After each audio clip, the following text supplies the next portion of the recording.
Good morning, friends. Welcome to day 3 of the Quintessence Virtual Summer Festival. I'm Matt Greer, welcoming you to another session of Mornings with Matt, and with me is my friend and colleague, Adam Reinwald. Good morning, Adam. Good morning. How are you doing, Matt?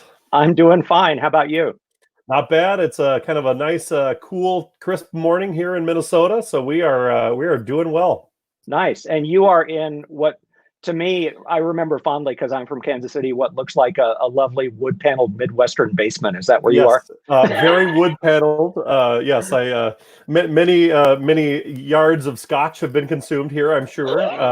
Not by me, at least yet, Oh, but oh. yeah, this is it's our fun new house that we bought during COVID because we're crazy. Nice, good for you. I have to ask because you're the one running tech for this thing.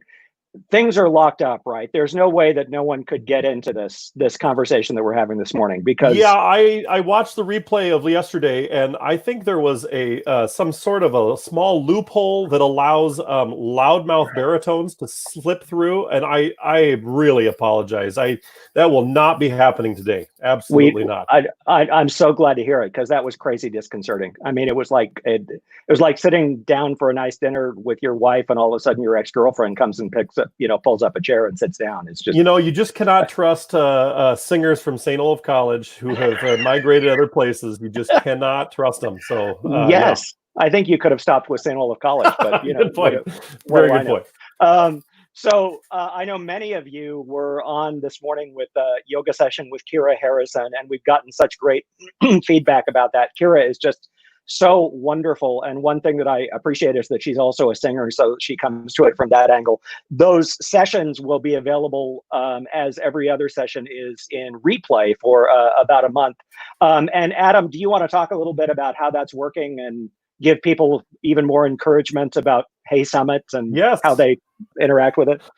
We've heard from a lot of folks that there have been some enjoyments of Hey Summit and one or two small issues. Right here on this banner, right below our faces, is the URL link. This is the same link that shows up in your email every morning since you've registered for the festival. Your daily digest of how to find things on the Hey Summit platform for the Quintessence Virtual Choral Festival.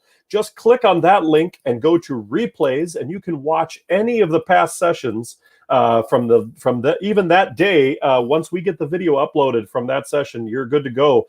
Please, these replays will be available for a month, and you can see things you may have missed. You will unfortunately not be able to comment directly, but the amount of inspiration and content in all these sessions is tremendous. So you click your daily digest email you get every morning from Hey Summit, which is the platform for the festival. Go to this particular URL right here, quintessence-virtual-choral-festival.heysummit.com/replays, and you're good to go for a whole list of everything throughout the entirety of the festival.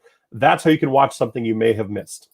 That's great. Thank you. Thank you so much. And Absolutely. Adam and Sarah have been working so hard and answering so many emails, trying to make sure people have access to what they need to. So thanks, folks, for hanging in. This is just a whole new kind of thing that we're doing. And we are so blessed to have Adam and Sarah on the team. I can't even tell you. Yesterday was, hi, Yansan, how are you? Yesterday was a really great day. I was struck watching Maria Ellis's session because I've never met Maria, like I haven't met some of the people that are presenting this week, and I just wish I had Maria as a choir director when I was a kid. I thought she just has amazing creativity and energy.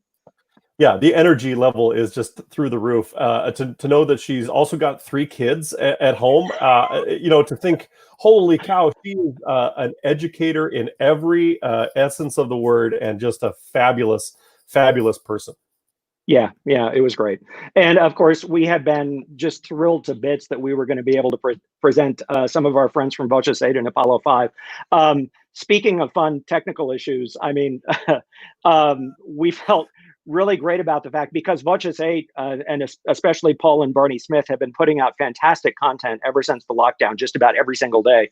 And so they were handling all of that for us, which is why it really did go so smoothly. But I had like a message from Paul Smith like 10 minutes before we went on saying, the link isn't working. Use this link. Get this link out to your people. And so it didn't seem to cause that much of a trouble. It was just kind of some bit of a heart attack on our end.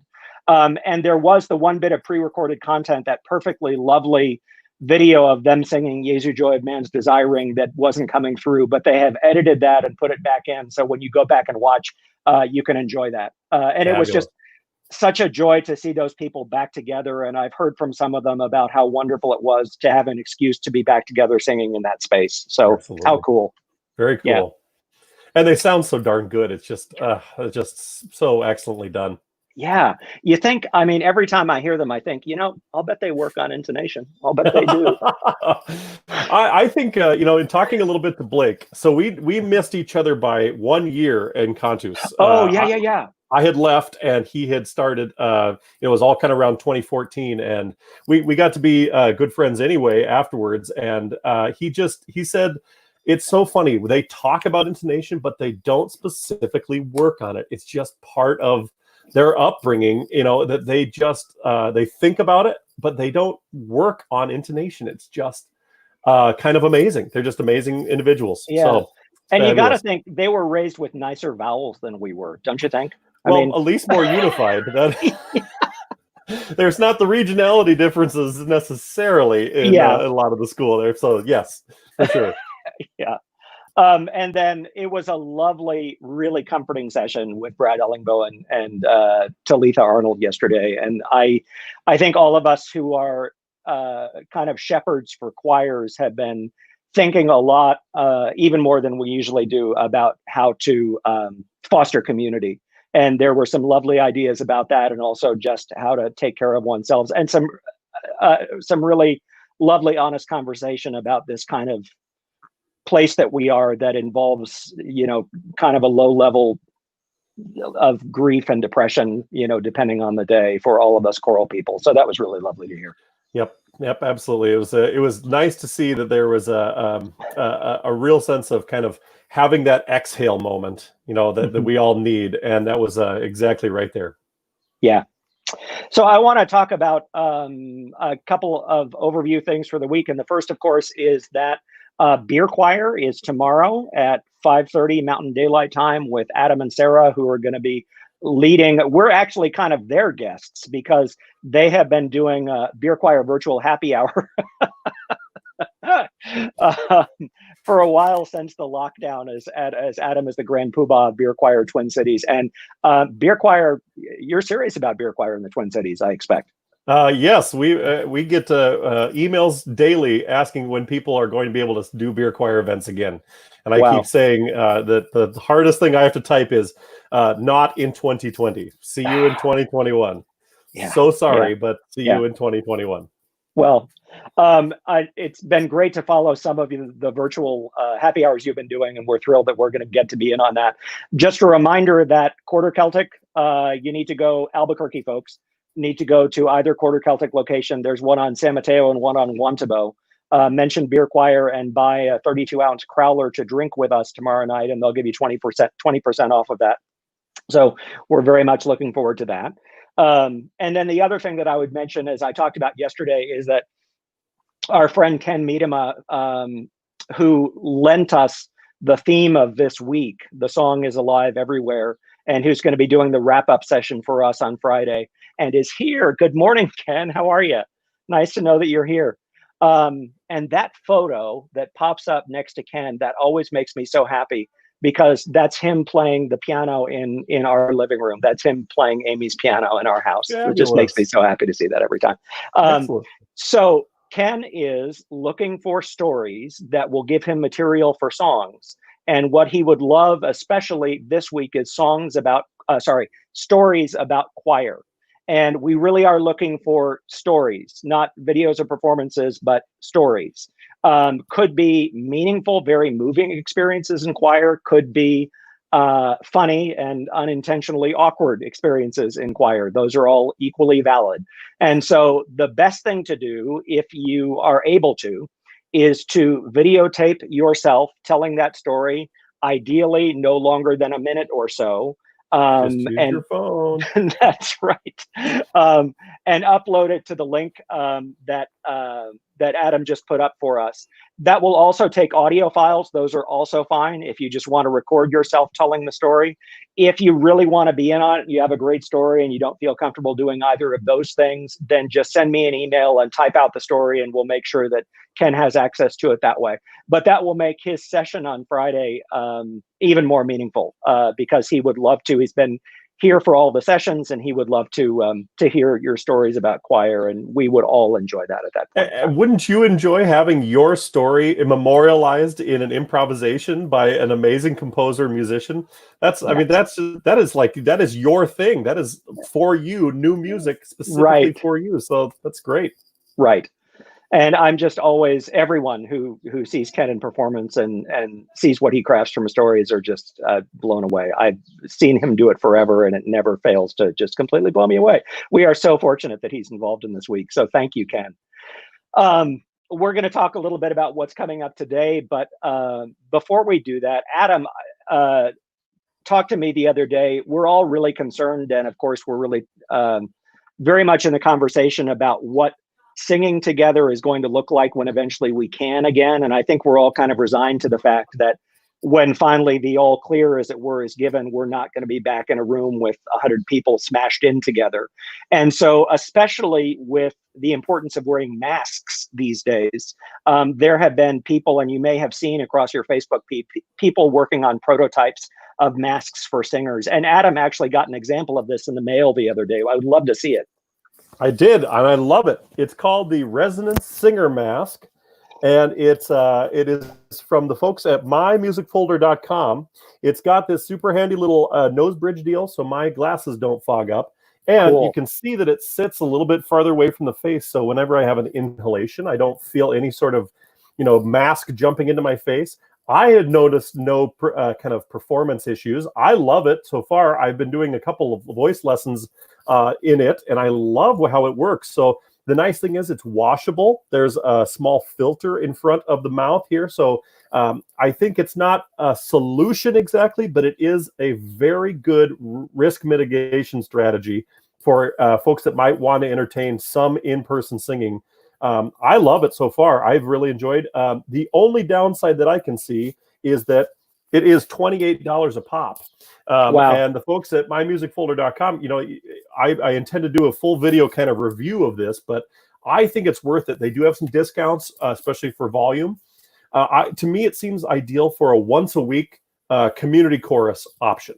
Okay. If it gets every day with school choirs and things like that, I think it might get a little hairy, but it is washable. And maybe, you split the chorus in half. You do, only order half of the number of masks you need. I don't know. I'm spitballing here, but perhaps that's a way to use those together and bring costs down a little bit. So I found it to be very helpful so far. I intend to purchase a group of about 10 for my, kind of rotating church choir and see where that goes. So we'll see.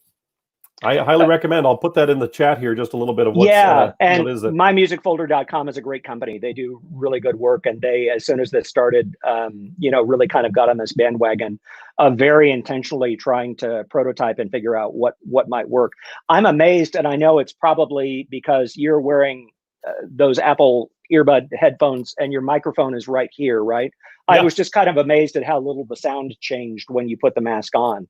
I've been noticing that both my lesson folks and my family has heard me kind of screaming all week about it, and they said, "Nope, I don't notice any difference when you have it on and when you don't." So it's really amazing. Yeah. You know what, folks? mymusicfolder.com, folks, because the Quintessence Choral Festival here is giving a nice plug, maybe you should send a chunk of those down to Quintessence in Albuquerque and see what they can do. So, we'll see. Maybe we help each other out that way. Thanks, Adam. Actually, yeah, absolutely. That's great. And I know there are lots of folks who are working on similar things, but I'm really glad to have your endorsement of it because if you've been working with it, I like it so far. We'll see what happens when we get a group of people together.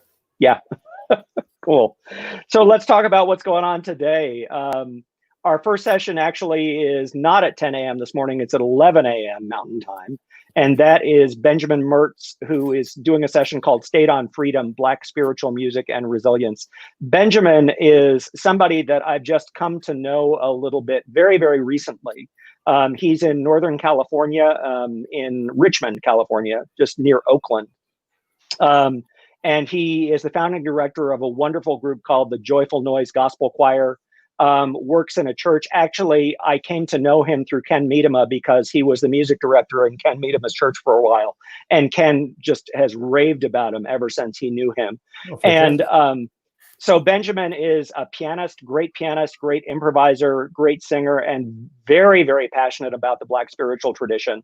And so this is kind of the first event of the week that is going to be kind of participatory in singing. He very much wants people to sing along with him. So, and we had a sound check with him. Sarah and I did yesterday, and it's going to sound great. And so I would encourage everybody to check that out at 11 o'clock this morning. I think it's going to be something pretty fantastic.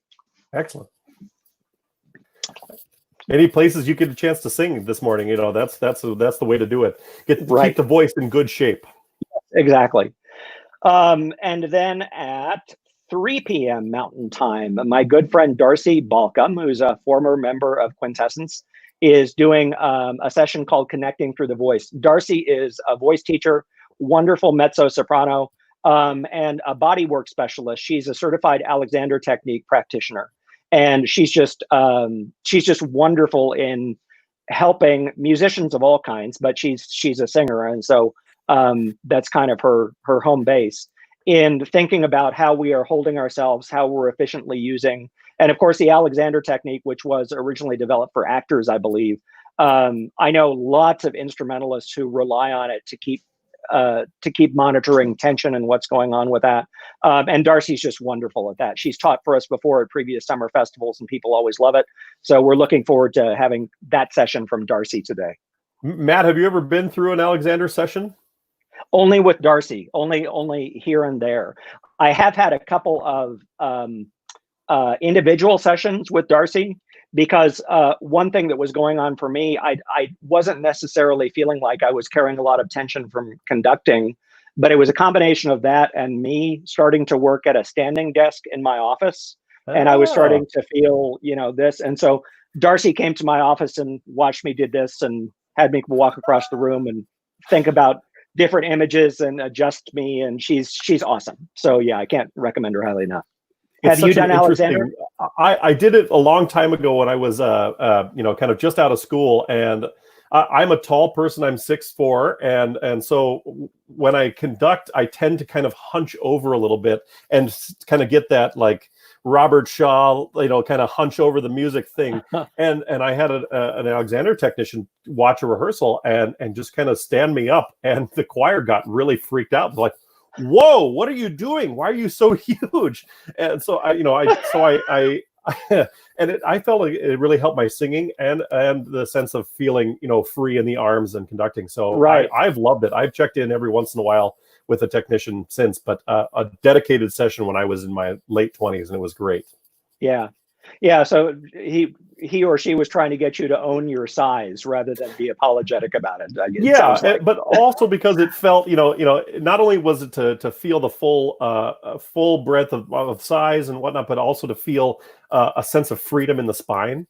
And for singing, I just feel, they use this idea of if this is your spine and this is your head, imagine pushing down like your head is doing on your spine and then trying to move your spine. Yeah. But if the head is just lightly placed, the freedom of that is just so fantastic. So highly recommend. Check out Darcy's session today to see kind of what she recommends as a voice teacher and bodywork specialist. I think it'll be really neat to see how that can translate to what you're doing this summer.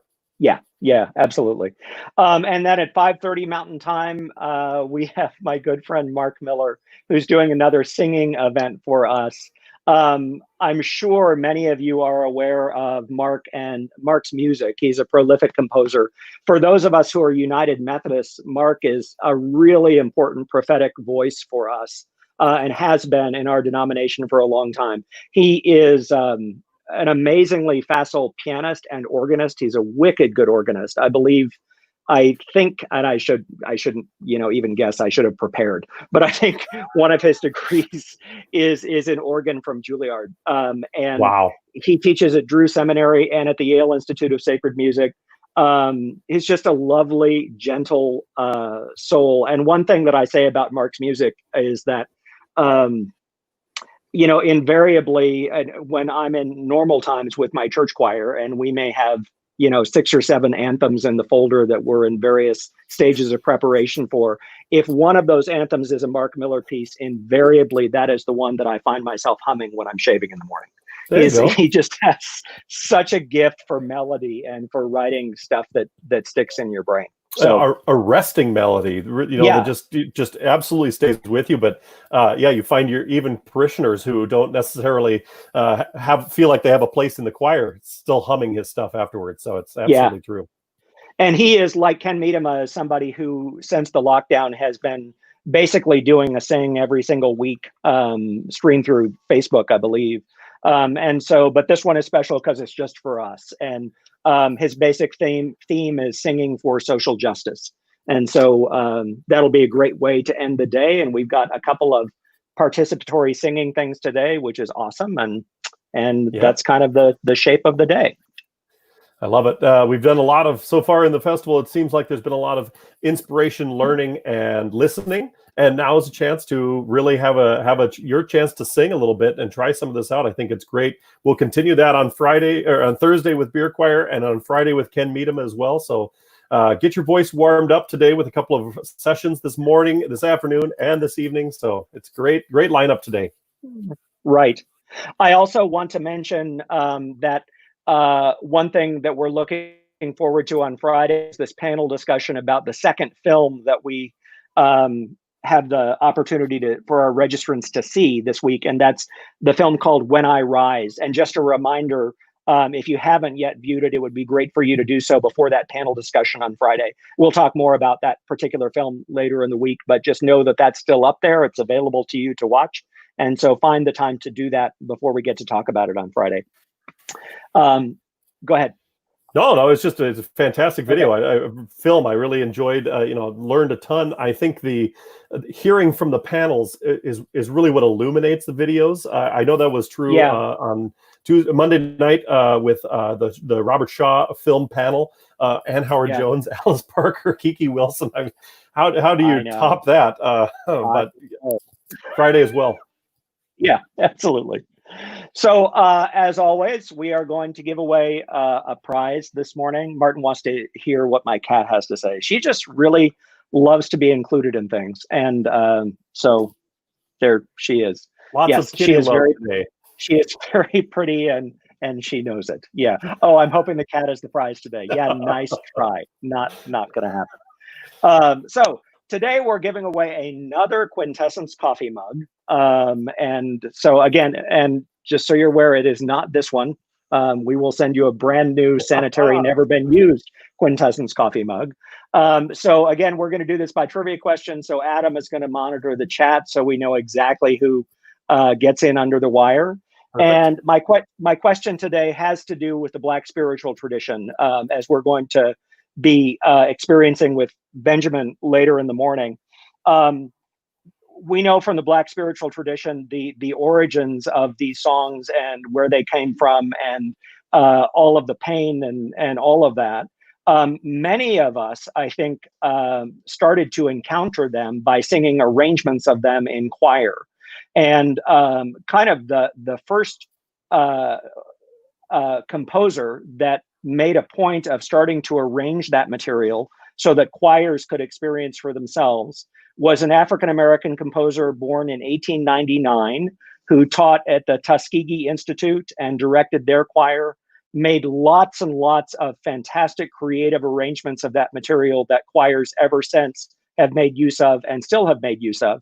He was not only a composer who did arrangements of spirituals, he's also someone who worked very actively in the classical music milieu and wrote for symphony orchestra and everything else. But I'm looking for the name of that composer who was kind of the first one to bring spirituals to us as choral arrangements, born in 1899, taught at the Tuskegee Institute. That's the question. I don't know. There's some folks who are chiming in with Moses Hogan. Good guess.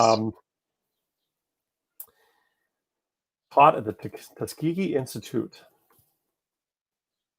Suna will be done. Ezekiel saw the wheel. Every time I feel a spirit. Those are just some of his arrangements that I know I've done with my choirs. All right, we've got a full boat of answers here. We've got William Dawson. William Dawson it is. Well, in that case, Miss Claire Mead would be our first correct answer. Way to go. Claire Mead is my friend in New Hampshire, I believe, who is joining us to enjoy our festival, and also because she is putting on her own festival in New Hampshire. So Claire, we will send you a Quintessence coffee mug, hopefully in time for you to enjoy when your festival comes up in a couple of weeks in New Hampshire. So thanks everyone for playing. And if you really want a prize, I don't know that we'll be giving a coffee mug away tomorrow. I think it's going to be something else, but keep tuning in and keep trying. This is really fun. You can see why people enjoy doing drive time radio, I guess. We should keep this up always, Adam. What are you doing next week? Absolutely. Okay. Let's just keep doing Mornings with Matt. I think the world needs a good wake up. We can make sure to block off Mr. Ellingbo from showing up at any possible time, even into the fall and into the. You just watch. He's going to start his own show right up against ours. I would not put it past him. He probably already had. I had a chance to do the All-State, it's Minnesota All-State group with Dr. Jeff Johnson at University of Kentucky a couple of years ago. Yeah, and he had the men's chorus sing "Soon Will Be Done," the William Dawson arrangement, and he related the story of working with Dawson on that arrangement. And it's kind of later in Dawson's life, and you know, I was expecting him to impart this unbelievable knowledge, and he said, "You know what? Dawson was not a super kind human being to me." And I went, "No, don't shatter don't shatter my world." But he said, but he was able to convey one simple idea about his spirituals with one finger, and just was able to show his students and anybody singing this material that just that slight change of attitude, of intent with one finger. And he said it was magical. That's amazing. I was just reading up this week about both the choir from Tuskegee that would tour and made this, just brought this great stuff to people who had no idea about it. But I was also reading about the Fisk Jubilee Singers, who late in the 19th century were doing the same thing. And Fisk University, that great historically Black college, was very proud of their choir, and they would raise all kinds of money to send out the Jubilee Singers to do concerts of spirituals all over. And so they would go to donors, help us, we're trying to put our choir on the road. And then after the choir was out, they would go back to the same donors and say, okay, now we have to get our kids home. Yes, that is the truth and the real thing for. We put them on the road. Now we need money to get them home. So I thought that was brilliant fundraising. I just thought, that is really good, really smart. There's such a legacy of unbelievable singing, especially in the Black spiritual tradition, but it has come out of historically Black colleges and universities that are just, I feel it hasn't really received quite the study perhaps that others have, and I think it's time. I think there's some people right now doing some amazing work. Blake Morgan from Quintessence 8 is every morning posting new Black composers' work, and I think it's just it's just nice to see some new stuff coming out. Right, and we have Marcus Garrett tomorrow, who's professor at the University of Nebraska-Lincoln, who's been at the forefront of that. And so I'm thrilled to hear from Marcus. I think that's going to be great. His list of non-idiomatic stuff is just absolutely fantastic. Yeah. All right. Well, I'm so looking forward to Benjamin's session at 11 a.m. Mountain Daylight Time. A reminder from Adam that that's where you go for replays. And we look forward to what the day will bring, ladies and gentlemen. Thank you so much for joining us. Thanks, Adam. Yep. Nice to see you. Take care. Okay. Bye for now. Bye.